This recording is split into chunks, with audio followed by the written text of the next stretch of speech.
Blog Talk Radio. Good evening, everyone. This is me, Jonathan Alexander, and I'm here to host my show, Life After Happiness. Today is my guest is Maria Papapetros. Now, I'm sure I pronounced your name right. A lot of people label themselves differently. You call yourself a psychic or a mystic? Yes, I'm not a mystic. I mean, I am a psychic. I'm down to earth, Jonathan. So, and I'm mainstream. So I have to call things with their name. Many people will go around and not using the word psychic, and they go around intuitive. I mean, I use intuitive also because it does have to do with intuition. But I'm definitely a practicing psychic, and also am a teacher. I teach psychic development for everyday living, so one can develop what they have, use it for everyday life, and get more mileage out of life. So, and I teach meditation, and yes, I am a psychic. Okay, now what was it that made you realize that you were psychic? I mean, someone known in my family, and someone told me. I went to see a psychic to know about the boyfriend, because to me at that time I was young, and to me, like, what is a psychic for? To tell you about your love life. That's the extent of how much I was impressed with the realm. So I went to the psychic, and she kept saying to me, "Oh, but Maria, you're very, very psychic." And say, "Yeah, right, but is he going to call?" That was what I wanted to find out. I said, "Well, you come back in a couple of weeks' time," and she says, "We're going to exchange your reading, and we'll see how this progresses." I said, "What? Exchange your reading?" All I heard, I was a young mother, children's school, divorced, in college at the same time. All I heard, I was going to have a free reading and find out more about the boyfriend. So that's how I began. I went, and she put me through the test, and I aced. And it took me about 3 years to start working with it, because it's like my first show. On television, they asked me, "Well, Maria, you were just telling me, my God, you're so psychic." And I remember my response, Jonathan, was, "Well, isn't everybody?" So now you got my story. Now, let me ask you this. We have a caller waiting. Did you want to take a caller? Well, yes, but not yet. I mean, I thought we were going to talk some first. That's fine. But now the thing is, my question is, do you feel that everyone is, or do you feel that certain people are? Absolutely no. Every single person on earth is psychic. Psychic is a Greek word who comes from the word psyche, which means soul. So once you have a psyche, you're psychic. Now, it is like the voice. If you have a voice, you can sing, some sing on stage, some in the shower. And so it is a talent. And like all other talents, these two can be developed. So I teach like 3-hour workshops to where people get a chance to open up with just those 3 hours and do a great reading for themselves and someone else. So my point is that it's a talent that can be developed like any other talent. You have a voice. Again, I repeat, you can sing, some on the stage, some in the shower. They also who sing in the shower, they can also get training and sound decent. Do you feel that this is something that, have you ever met someone you felt was more psychic than yourself? Excuse me?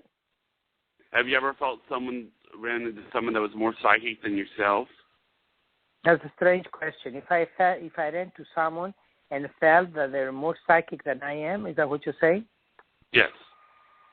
I don't know. I don't know that many psychics. However, if you Google UCLA and the psychological department, actually psychological department, a study that has been done many years back by Dr. Jan Berlin, Jan Berlin, on locus control. You're going to see the results. They were published. I've been through the testing at UCLA, and they think I'm as good as McDonald's. You know what I mean, in this country. So I have the scientific community. What makes a psychic being good or bad sometimes is how spiritual they are, and because the interpretation matters, and that they don't come from an ego place, that they're objective. UCLA rates me on my objectivity, how objective I am. I can be reading for my mother and describe a daughter that she has who's blonde, and although I know I'm describing me, I can tell her things about that I've been hiding from myself. Do you know what I'm saying? So there's no such a thing. You actually did a you actually researched over in UCLA. Wow, that's amazing.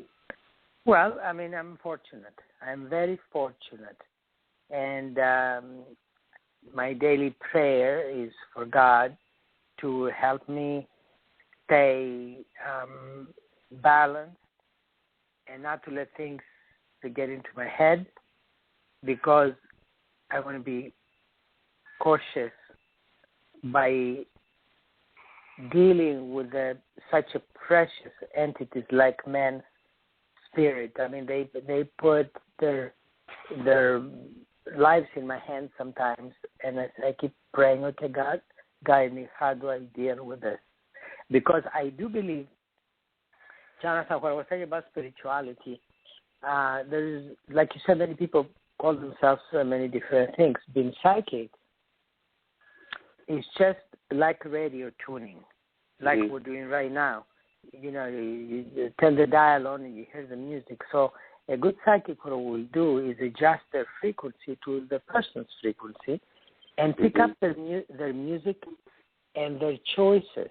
As a good psychic, I see the choices and I say, okay, this is going to happen, but if you do it this way, that's what's going to happen in October.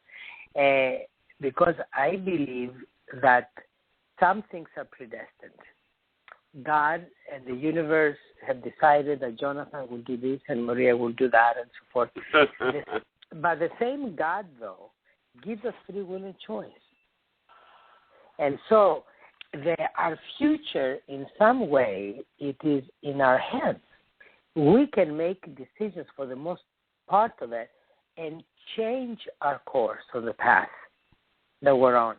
I'm not a fatalist, but there needs to be a weeding process of the charismatic people who scare the people that come to them, who from a power trip, oh, I can fix your life. You know what I mean?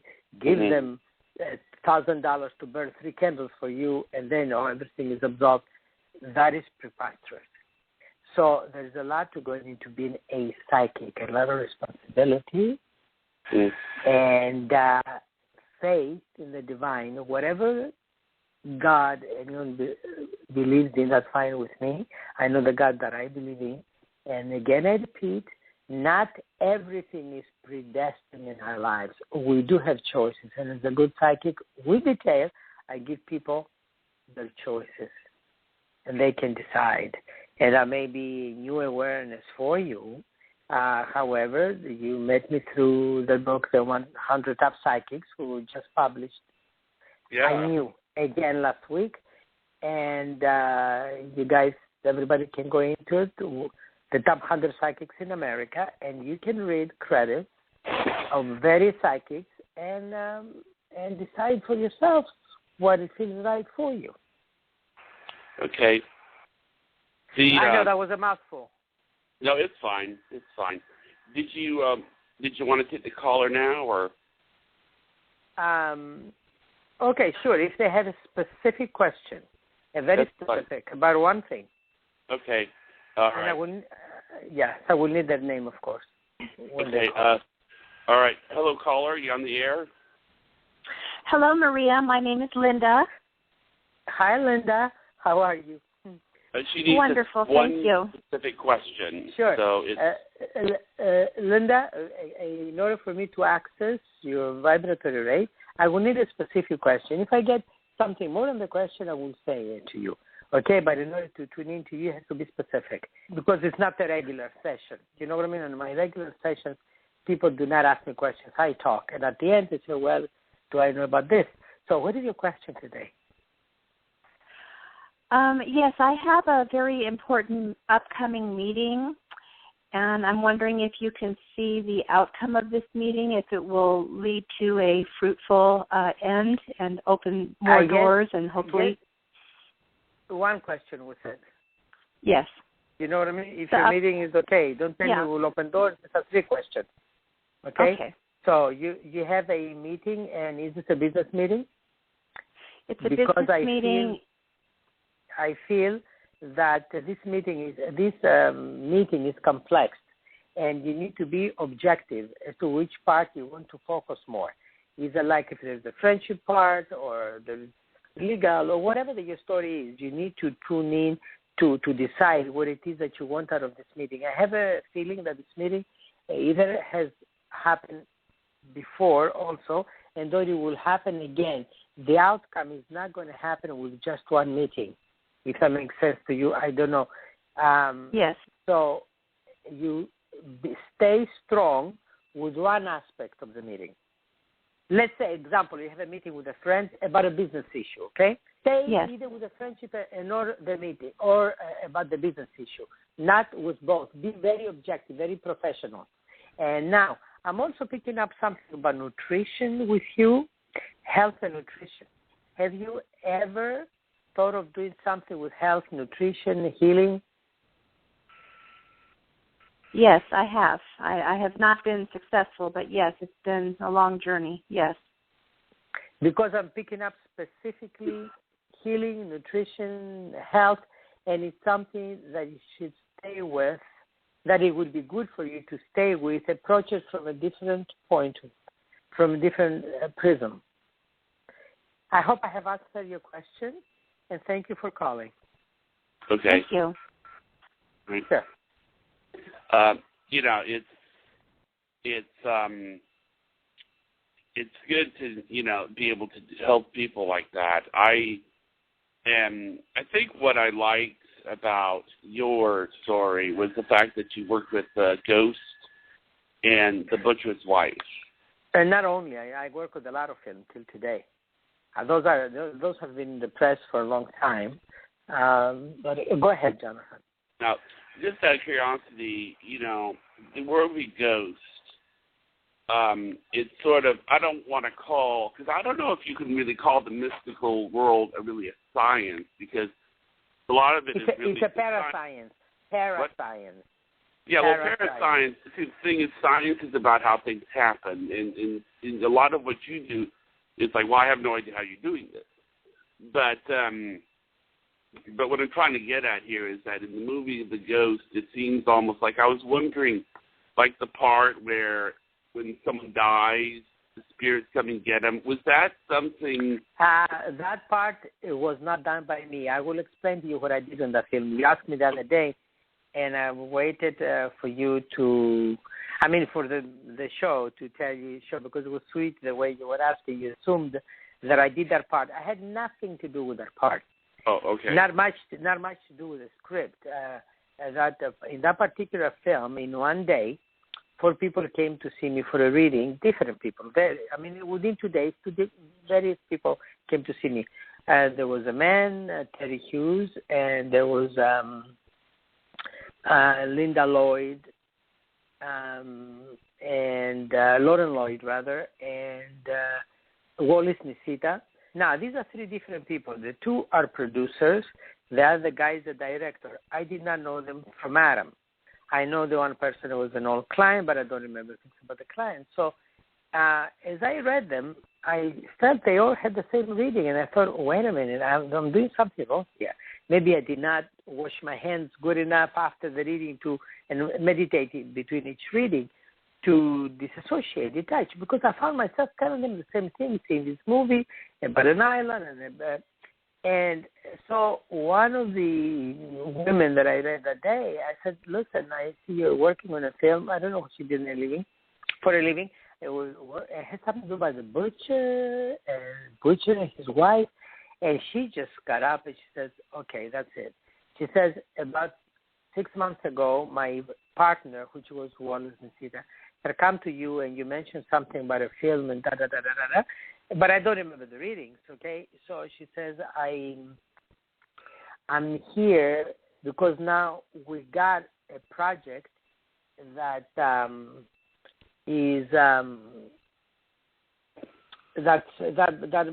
meets that reading, and the name of it is The Butcher's Wife. I see.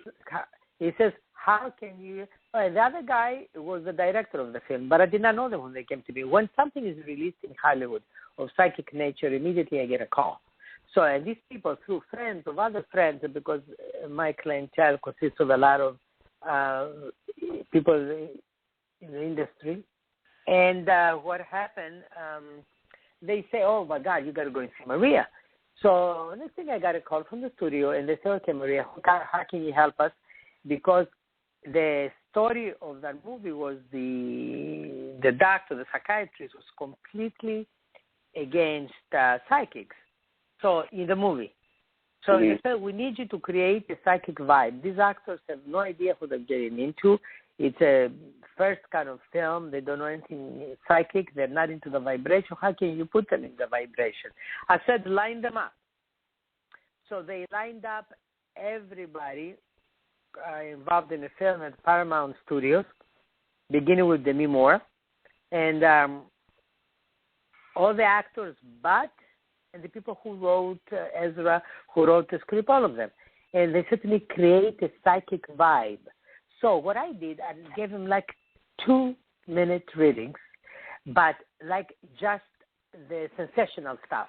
Oh, my God, your dog beat a cat or something last night. How did you know I had to go take the cat to the vet, 3 in the morning? And so what happened, within 3 hours, the entire set talking, oh, my God, they were getting together, having coffee, having lunch. Oh, my God, and she told me this. Oh, and she told me that. So all these actors got into the psychic vibe. So that's what the studio wanted from me first. Oh, okay. And then I can send you, Google me and see all of that. I under my name to Roseanne Talks and about the Be More Talks and all of them. And then I spent 4 months on the trailer with Demi Moore teaching her how to be the psychic. And I made sure to work with the producer and the script a bit to say, okay, this is negative, this is this and that. But I did not have much to do about that. I did not like at all what they put in about these bad spirits coming and getting the spirit of the bad people. That's not what I did. Oh, okay. I'm sorry. No, I'm sorry. That's what I said to you. Leave it until the show. Because that's what happened. Is that interesting? I do consulting. I did not write the script. I said my opinion, and they toned it down a little bit. I made sure that some good things went into effect to polish up the script, not to put things that are outrageous, you know what I mean? But I could not get them to take that down, that part. I made sure that the film opened. I expressed my desire, and it happened 14th to 15th of July, which is my son's death anniversary. And I was very happy about that. And that was it. That's what I do for film. I was working on Desperate Housewives for so many years. And there I was dealing strictly with the actors. And I don't remember, are you on Facebook? Yeah, I'm on Facebook, remember? No, I don't. Because I can send you some photographs for you to see, or see me on the set working with the... See, if you do your homework next time and check out a lot of things about me, you would have had many more interesting questions to ask me, because these things are all printed. People know them, of what I do with film. And I'm just being friendly. Okay. So, Jonathan, did you know that you're very intuitive yourself? Well, that's what people have told me. I think the reason, when I did the show, I wanted to kind of talk to as many people as I could and help as many people as I could. And, you know, for me, my dream is to move to California, you know, like one of my dreams. And it's you know, it's just that I don't know how realistic that is, but it's something that I asked you something else that you tell me about. See, I started reading you, and you told me now, so I cannot do that. I just asked you if you know that you're very psychic. Yeah, I've been told that. Good. Well, but the idea is for you to recognize it. You know what I'm saying? Yes. For you to recognize it, and just go with it, and then all your desire will materialize. Going to Florida, the funny was going to say Florida. Going to, do you have anybody in Florida? Are you asking me, do I have anybody in Florida? Yeah. What do you mean? Do you have any family or friends in Florida? Yes, I have family in Florida, yes. Yeah, because I said because there's also a pull towards Florida, another Florida that is not for you. You need the sun, and California will be good for you. But acknowledge the psychic element you have within you, because you're very psychic and you're very healing. And you do a lot with the sound, which is the radio, voice, you know what I mean? Yeah. But do you ever think of writing? I write. I mean, you know. Because I see music and writing, both. That doesn't mean writing music. No, but you will have a lot of music around you, opportunities to do things with music, with film, with writing. Do you know what I mean? There's a D, as in Donald, David, Dina, Disney, whatever. A D initial that will help you a lot. And you can go to California. Yeah. You really can. It's just you have not made that decision. You want to make sure that, I'm absolutely sure that it's right. That will never happen. You personally are such a treasure. You're a talented man. You have many talents. But what you need to do is decide, make the decision without insurance, no security, that is going to work. And you just take a chance to risk. You need to become more of a risk taker, Jonathan, and then you will have it. Because you could be there by this October if you wanted to, within the next 13 months anyway. And obsessed with reducing weight? No, I'm not obsessed. Well, maybe a little bit, but I step on the scale every day. That's what I mean by obsessed. It's okay. It's a good thing to do, because that's how we keep, you know what I mean? We keep in shape. And I also see you're going to do something big, charitable. You're going to get and put together an event that has to do with a cause, and you will meet amazing people through that, and you will be surprised of how many people will come forth and want to donate. Yeah, like one thing I am doing is that I've recently been asking Ellen DeGeneres to hire me for an intern. You're asking for what? I sent in an application to Ellen DeGeneres to hire me for an intern. Oh, that would be great. Yeah. That would be. She's very nice. I know. I have clients who work with her, writers, and she is really very intuitive, and she's very good. It's a madhouse in there, I can tell you that much. But she's decent, and she's very good. You can get that because I see you around entertainment. Hmm. So you see, try other places too. Wow, so you see me working in entertainment? Well, yes. Why not? Hmm. It's interesting. I never thought someone would say that they would see me in California. But you just said to me that you want to go to Ellen's. Is that entertainment? Well, Ellen is entertainment. What I'm saying is Ellen's show is in California. So. It is? Yes.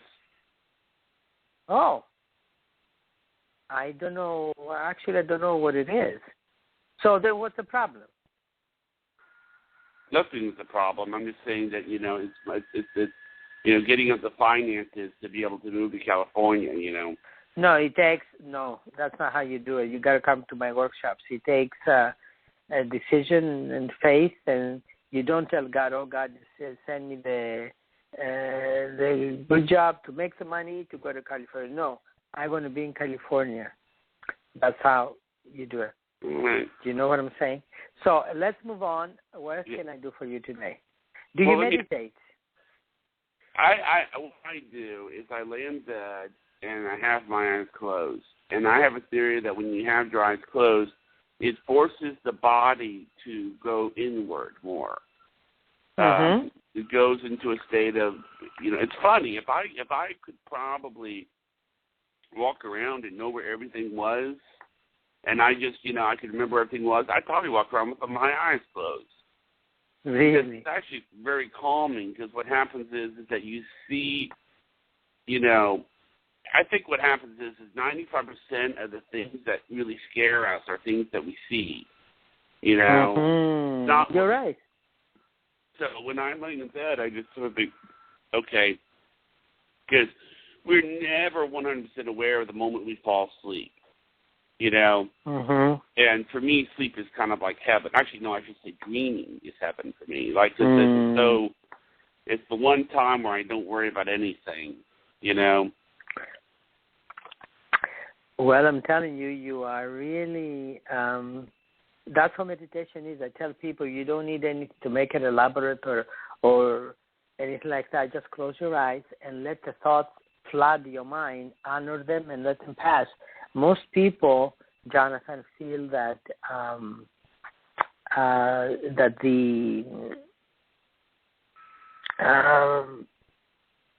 that they need to concentrate to meditate. On the contrary, the idea is to just close your eyes, go inward, as you see, automatically. You said it so well. Automatically, you're going to be going in, and many thoughts are going to come to mind. It's okay. Honor them. Oh, that's what I was doing at the time, and let the thought pass till it gets cleared up. Now, Jonathan, I don't know if it's. Have you have not introduced me yet? You're just a psychic. People don't know where I'm at, where I live. Well, I thought how you can find me? No, I'm based in New York. I guess I got to do it for myself. I'm based in New York, and also Los Angeles, and I work in many areas: Los Angeles, Texas, which I also have office there. Mm-hmm. London, Greece, Israel, Turkey. You're getting ready to go to Europe, I know, yeah. And just for a short 3 weeks and come back. I teach workshops worldwide, and if I'm open to people joining me. Adding me on Facebook, following me on Twitter. It's all with my name. And it's, actually, Facebook is my new one, is Maria Papapetros, NY, New York. And also, people can, if they wish to take part in my workshops and or private sessions, they can definitely get to my website, which is mpapapetros.com. And I urge everyone to really get that book, The 100 Top Psychics. I'd love to get the new book. I have the old one, but I'd love to get the new one because I have gotten so many guests out of that book. And they're so nice, you know. I heard, now this is, tell me if this is true, that they had a dinner. I'm losing you. I cannot hear you clearly. Okay, I heard that they had a dinner or like a banquet for all the psychics. In the old one, yes. And that in the psychic it was like Tim Allen was there and Stacey Wolf was there, and were you there?